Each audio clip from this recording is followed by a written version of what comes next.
Allow me to invite you into a room that never quite existed and yet always does. A study where centuries fold upon themselves. I am Gotthold Ephraim Lessing, an 18th century dramatist temporarily allowed to speak in a voice informed by later centuries. Do not ask by what miracle. A dramatist is entitled to a few inventions. Here with me sit three guests.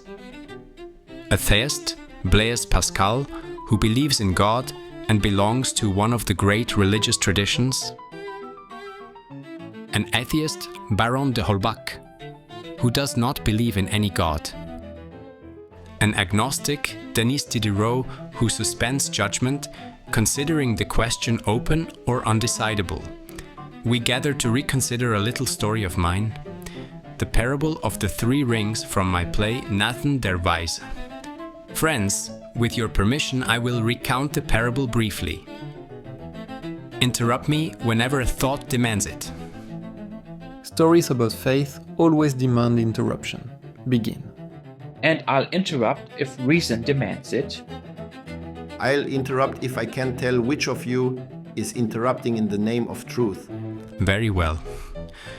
Once, so the story goes, there was a man who possessed a ring of great value. Not only was it made of precious material, but his wearer would be loved by God and by humans, yes? Precisely.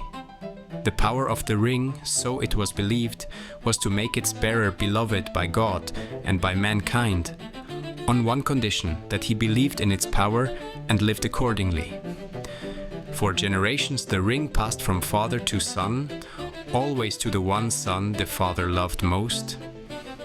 The ring and the choice reinforced each other.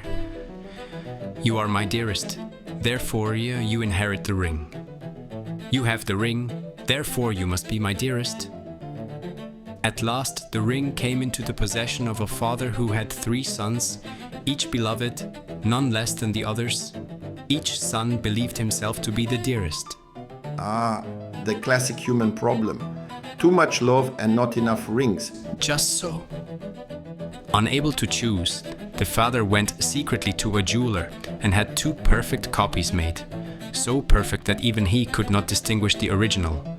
At his death he called each son in turn, gave a ring to each privately, and declared to each, "You are my most beloved, and this is the true ring." After his death, of course, the three sons compared their inheritance.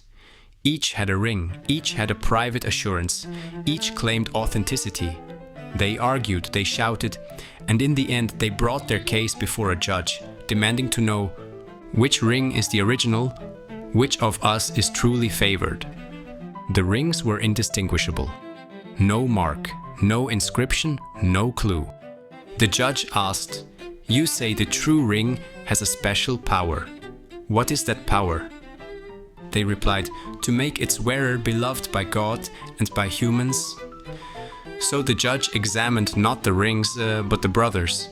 He saw jealousy, spite, rivalry, each eager to prove his superiority, none particularly radiant with love. So he gave a different verdict. "Perhaps," he said, "the original ring is lost. Perhaps your father had three made because he loved you equally and wished to spare himself the pain of choosing.